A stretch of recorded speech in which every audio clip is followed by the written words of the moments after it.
전능하사 천지를 만드신 하나님 아버지를 내가 믿사오며 그 외아들 우리 주 예수 그리스도를 믿사오니 이는 성령으로 잉태하사 동정녀 마리아에게 나시고 본디오 빌라도에게 고난을 받으사 십자가에 못 박혀 죽으시고 장사한 지 사흘 만에 죽은 자 가운데서 다시 살아나시며 하늘에 오르사 전능하신 하나님 우편에 앉아 계시다가 저리로서 산 자와 죽은 자를 심판하러 오시리라.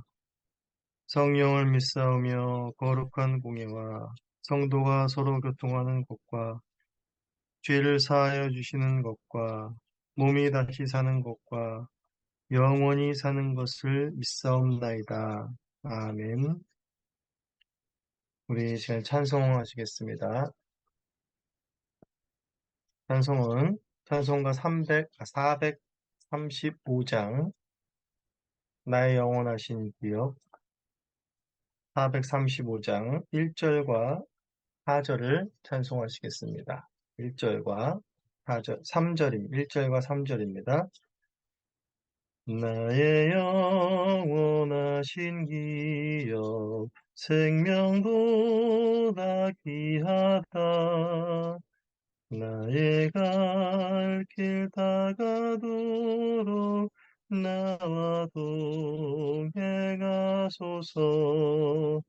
주께로 가까이 주께로 가오니 나의 갈 길 다가도록 나와 동행하소서. 어두운 골짝 지나가며 험한 바다 건너서 천국 문에 이르도록 나와 동행하소서. 주께로 가까이 주께로 가오니 나의 갈 길 다가도록 나와 동행하소서.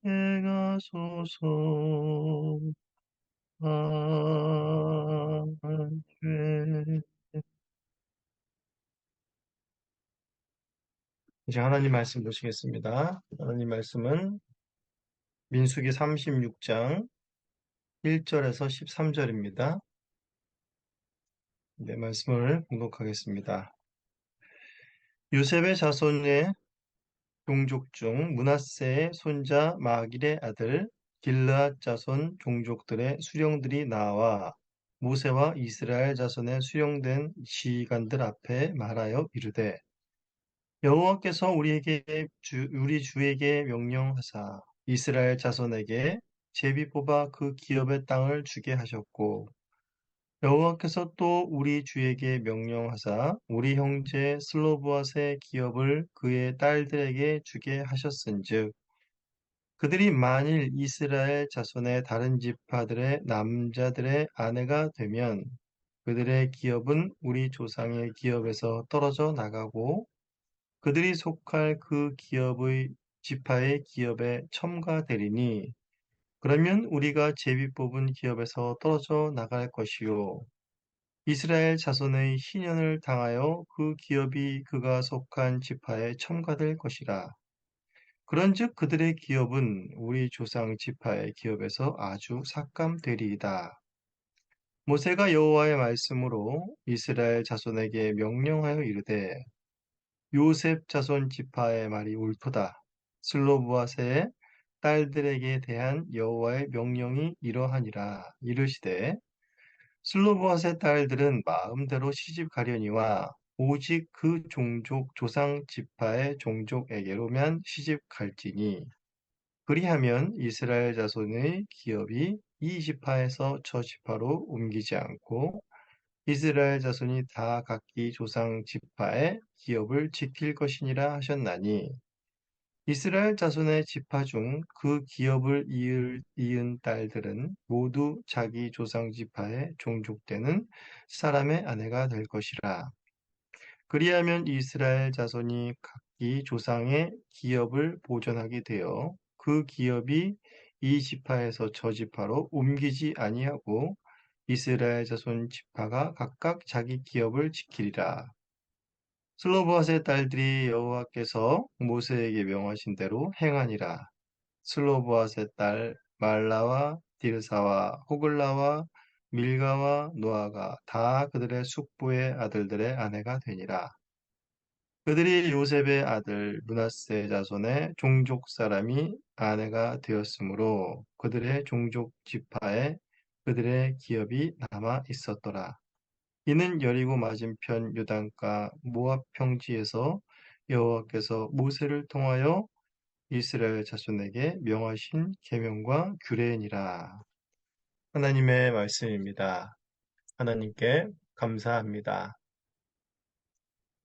네, 우리는 이제 민수기 26장 51절에서부터 이제 인구조사가 마쳐진 후에 하나님께서 땅을 제비 뽑아서 나누어 주어라 명하시고 이제 그 땅 분배의 원칙이 서는 것을 보았습니다.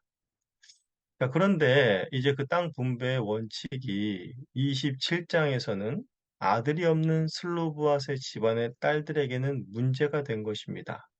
왜냐하면 딸들은 기업을 받는다라는 조항이 없었기 때문입니다. 그래서 모세에게 나아가서 이 문제를 아뢰었고 하나님은 이내 그 딸들에게도 기업을 주어라. 거기에 지나지 아니하시고 딸이 없으면 그 형제에게 또 누구에게 이러면서 그 땅을 기업으로 받지 못할 자가 없게 할 것을 명하시고 이제 땅 분배의 원칙이 26장에서보다 더 구체적으로 세워진 것을 보았습니다. 그런데 이제 또 여기서 또 문제가 발생합니다.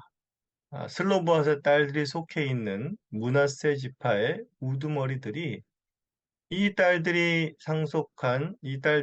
상속이 지파의 땅 분배에 혼란을 가져옴을 이제 문제 삼고 모세에게 나아가 묻게 되는 장면이 오늘 본문입니다.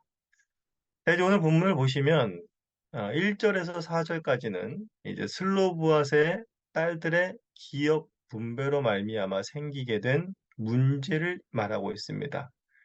그리고 5절부터 13절까지는 이제 이에 대해서 해결이 되는 것을 보여주고 있습니다. 자, 그럼 어떤 문제가 야기되었는지를 이제 1절에서 4절을 통해서 한번 살펴보도록 하겠습니다. 슬로보아의 딸들에게 이제 땅이 상속되어서 아버지의 이름이 약속의 땅에서 이제 계속 사라지지 않고 그 기업이 남게 되어서 이 슬로보아의 가족에게는 너무나 좋은 일이었습니다. 하지만 이 딸들이 이제 결혼을 하게 되면 문제가 발생하게 됩니다.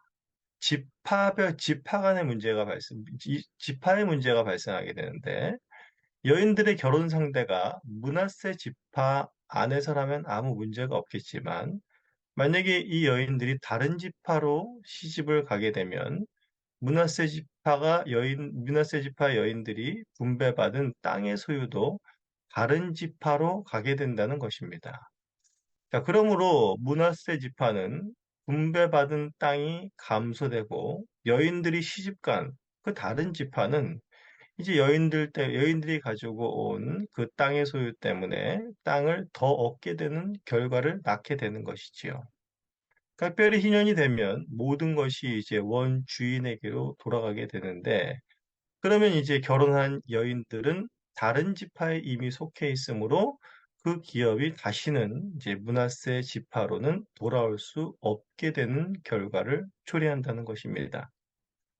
자, 우리는 27장에서 슬로브앗의 딸들도 살펴보았었지만, 여기서 므낫세 지파의 지휘관들도 단순히 우리 땅을 뺏기고 다른 지파가 땅이 늘어난다는 것이 배가 아파서 이렇게 이 문제를 들고 나온 것이 아닙니다.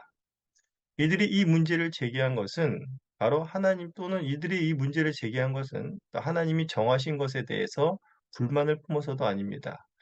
뭐 하나님은 괜히 여자들한테 기업을 주셔 가지고 이렇게 문제를 복잡하게 만드시는가 하는 그런 불만 속에서 나온 것이 아니라는 것입니다.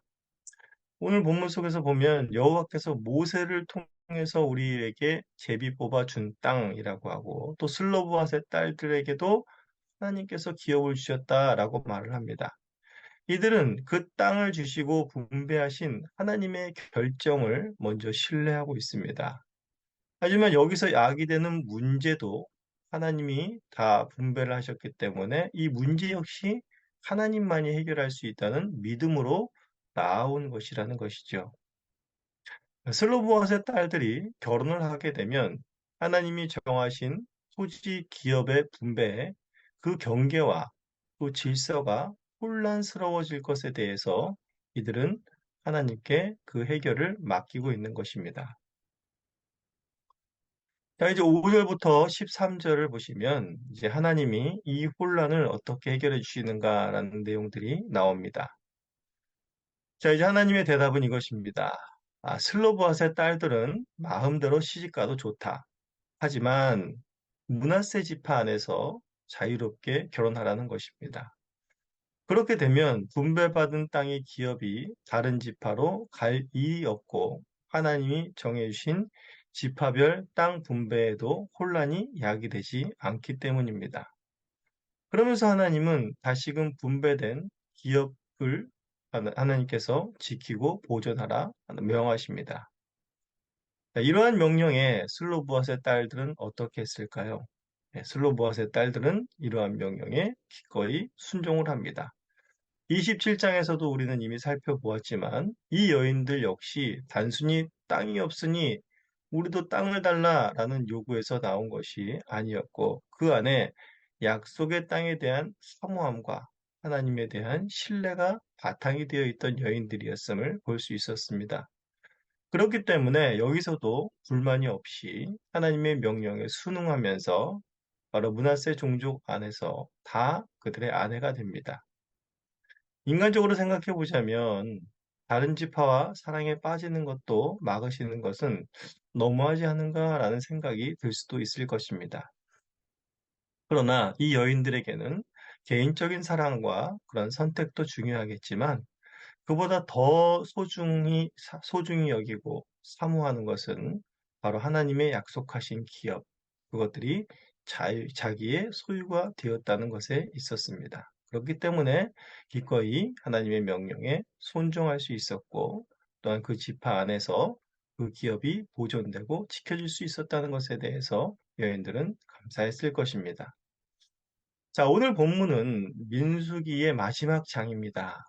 민수기에서는 이제 많은 이야기들이 이제 40년의 여정 속에서 있었습니다. 그리고 40년의 그 여정 속에서 세대가 바뀌었고 많은 또 불순종하여 많이 죽은 사람들이 있었습니다. 죽음의 또한 그런 비참함도 겪게 되었습니다.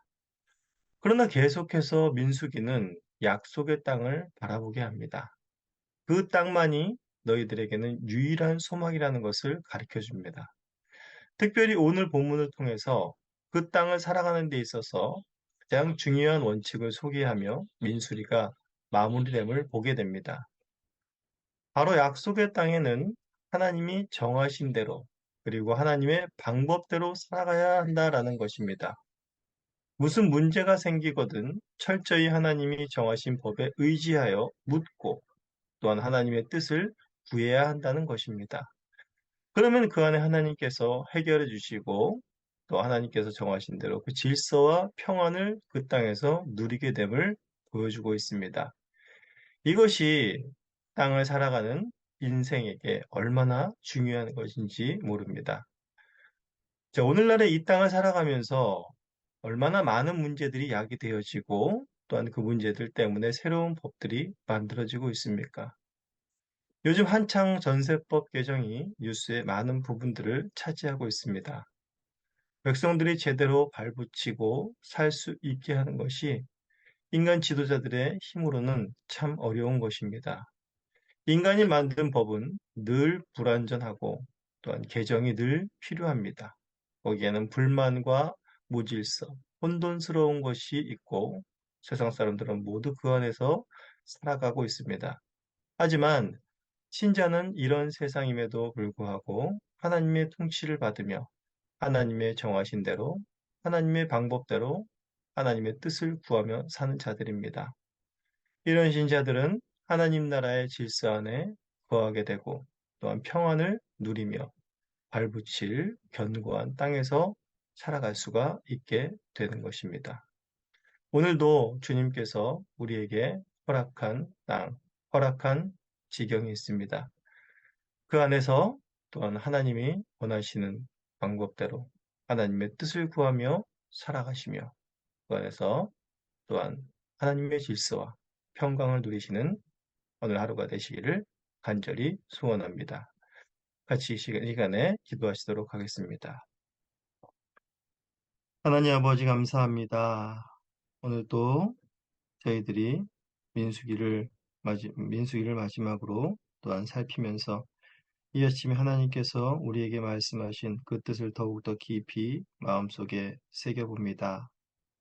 우리가 혼돈스러운 이 세상을 살아가지만 이 안에서 우리가 견고하고 흔들리지 않을 수 있는 이유는 하나님께서 우리에게 영원하신 기업이 되어주시며 또한 우리가 살아가고 있는 이 땅은 불안하지만 하나님이 우리에게 허락하신 그 땅, 이미 그리스도를 통해서 이루신 하나님의 나라에 우리가 살고 있사오니 우리는 그 하나님의 뜻과 방법에 순종하여 또 하나님의 질서와 하나님의 평안을 누릴 수 있게 됨을 고백합니다. 오늘도 온전히 우리에게 평안을 허락하시는 주님만을 바라보며 오늘의 모든 삶을 주님 앞에 온전히 드리는 된 삶 살게 하여 주시옵소서. 감사하며 예수님의 이름으로 기도하옵나이다. 아멘. 우리 이 시간에 다 함께 주님께서 가르쳐 주신 기도로 기도를 마치겠습니다. 하늘에 계신 우리 아버지여, 이름이 거룩히 여김을 받으시오며 나라가 임하시오며 뜻이 하늘에서 이루어진 것 같이 땅에서도 이루어지이다.